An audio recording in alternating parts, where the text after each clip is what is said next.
sobre eleições e bolhas psicológicas, ou conchas de realidade, como Dascalos gostava de chamar dessa questão, né? A gente está passando agora por um momento muito forte, né, na nossa sociedade, e é uma oportunidade incrível para a gente aprender sobre um conceito de Dascalos que é muito profundo, que é muito difícil de entender, mas graças à situação que a gente vive hoje fica bem fácil, que é o de conchas de realidade, né? Esse é um conceito que até no círculo internacional poucas pessoas conseguem entender ele, porque talvez a pessoa que trabalha com psicoterapia, que já tentou de alguma maneira convencer uma pessoa deprimida que a vida vale a pena, ou tentar convencer alguém de que a pessoa é bonita apesar de se achar feia, ela entende disso, ela vai entender isso com mais facilidade.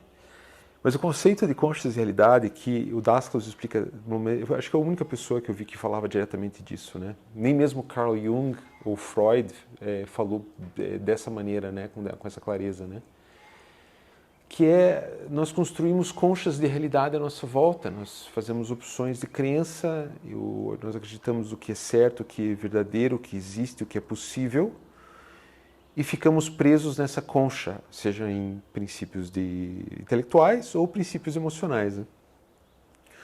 E agora é um momento muito bom para se perceber isso. Eu vou dar uns exemplos aqui, vai ser muito fácil você entender o que é concha realidade ou bolha psicológica. Bolha psicológica, na verdade, nas redes sociais já começaram a usar o termo bolha.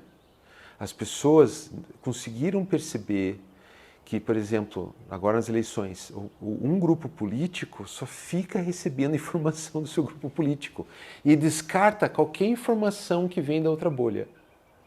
Isso vale para ambas as bolhas, né? Seja esquerda ou direita, né?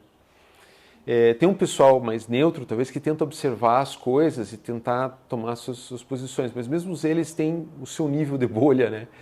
Então é muito interessante isso, porque a nossa sociedade começou a usar o termo bolha para falar assim, você está andando só com a turma da tua bolha, vocês estão repetindo para si próprio o que vocês querem acreditar.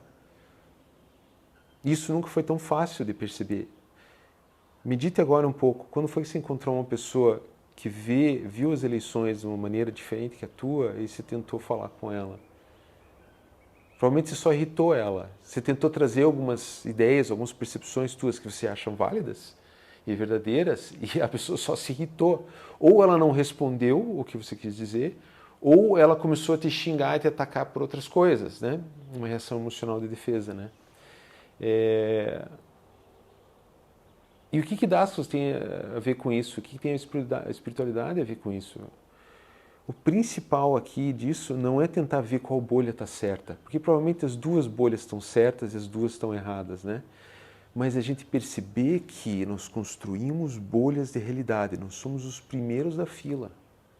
E na nossa bolha de realidade, a nossa opinião é melhor, a nossa percepção é mais verdadeira, nós estamos certos e os outros estão errados. Esse conceito de bolha para a política e coisas terrenas, assim, fica nessa coisa meio do senhores da verdade, assim, e tal, em relação a coisas terrenas, né? Mas esse conceito também se amplia para coisas espirituais. Então, por exemplo, quando você chega para alguém que não acredita que há vida após a morte, e você fala de coisas, eventos que você percebeu. Eu tive uma conversa com um filho meu, um filho adotivo meu, recentemente, e ele escolheu isso para ele, na bolha de que está construindo para ele. Ele não acredita em vida após a morte, ele é muito racional, ele acredita em matemática, ciência, bem terreno, bem em São Tomé, né? Aí eu contei para ele de um sonho que eu tive, né? Eu sonhei esse foi um sonho verdadeiro, né? Eu fui dormir e, como eu faço todas as noites, eu me boto a serviço de noite, né? E eu sonhei que um funcionário meu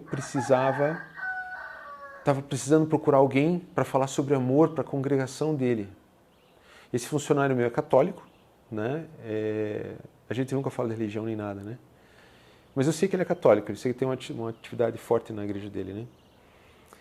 Isso foi de domingo para segunda. Segunda de manhã, a gente sempre tem uma reunião. E nessa reunião, eu cheguei para ele e falei assim, Anderson, eu sonhei que você estava contratando alguém para dar uma palestra sobre amor divino, para a sua congregação.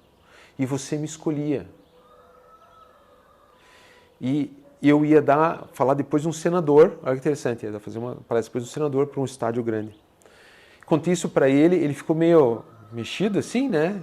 Ligação online, on-call, né? Mas ele ficou meio mexido. O que foi, Anderson? Não, ontem me deram a incumbência de encontrar alguém para falar sobre amor para a congregação.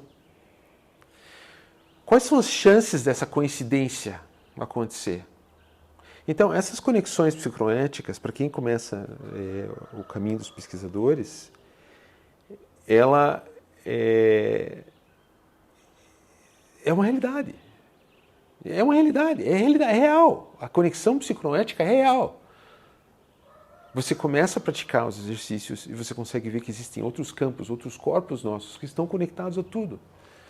Mas como é que eu chego para o meu filho e eu falo para ele, olha filho, eu tive esse sonho, contei para ele esse sonho que eu tive com o meu funcionário, o que ele respondeu? Só pode ter sido coincidência. Ou acho que você está enganado. Por que ele falou isso?